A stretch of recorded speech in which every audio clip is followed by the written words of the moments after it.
Well, this is episode 6 and we are finally going into CSS. And the first thing we have to do before we can actually style up our page is figure out how we can link to that CSS style sheet so that HTML knows where to find it. So to do that, we have to first create that CSS file. So that's as easy as creating any other file. So I'm just going to make a new file here on my FTP and call it style.css. And I'm not going to enter anything in there yet, but I just want to make sure that the page knows where to find it. So you can see that the page that I have open and the style sheet are both on example.com. So let's first initiate a call to the style sheet. So to do that, we have to go into our head and we're going to use the link element. And the link element is one of those self-closing elements. So we can just type a slash and then the closing bracket. We don't need an end tag. Now, we have to tell the browser that it's going to be our primary style sheet. So to do that, we're going to type a space and then we're going to use the attribute rel. And we're going to set that to style sheet.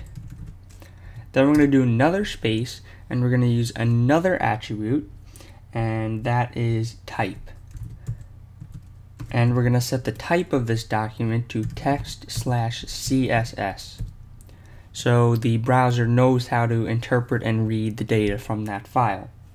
Now to actually tell it where that file is, we're going to use the attribute href. Now here's where it gets a little bit tricky. We can just type in the entire URL. So for example, since they are both on example.com, I could just type in http://www.example.com/style.css. However, most people choose not to do this. The reason being, if you have to move these at any time, or if you just completely move over to a different site, then this is all going to be messed up and you're going to have to retype in every single URL. So to fix this, we have to use something called relative paths. And relative paths are just the way of telling the browser where a style sheet or another document is based on where the current document is. So for example, right here you see that the page and the style sheet are both in the exact same directory. They're both in example.com.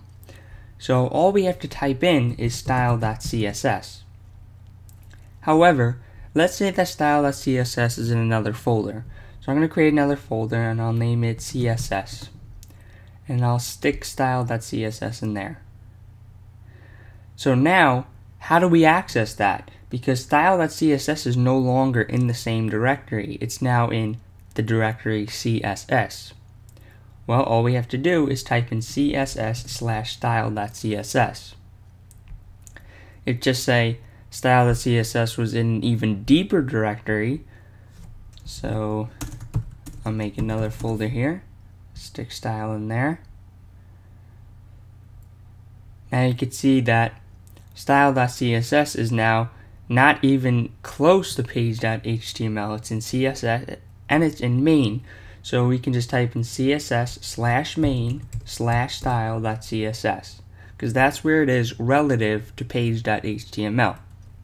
It's not really that difficult. You just have to type it in based on the current document that you have open.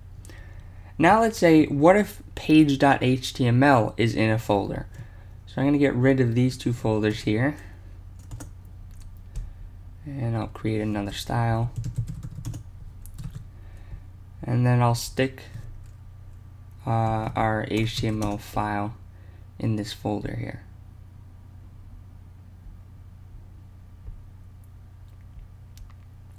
So now I have a bit of a problem because style.css isn't in the same directory, so we can't type just style.css. It's also not in a directory that's next to page.html, so we can't type something like style/style.css. However, we do know that it is in the directory before page.html. So all we have to type is a .. And that means go back one directory. So page.html is here, then the browser is looking at this and it's going to go back one directory and then it's going to see style.css. Now, if just say there's another folder here that we stick the style sheet in, all we have to do is type that folder name after the go back one directory. So now what you're telling the browser is, okay, we're here. Now we're going to go back one directory, then we're going to go into the style directory, and then we're going to pull out style.css. And that's all the browser really has to do. So if you're kind of confused on what the relative path should be, just look at this and pretend you're interpreting it as a browser. So if you have something like //css/main/style.css, then you could say, okay, from this page we're going to go back a directory, then we're going to go back another directory, then we're going to go into CSS, into main, and pull out style.css. That's all the browser has to do. So now that you know that, we can go right into creating our CSS file and really adding a lot of content to it.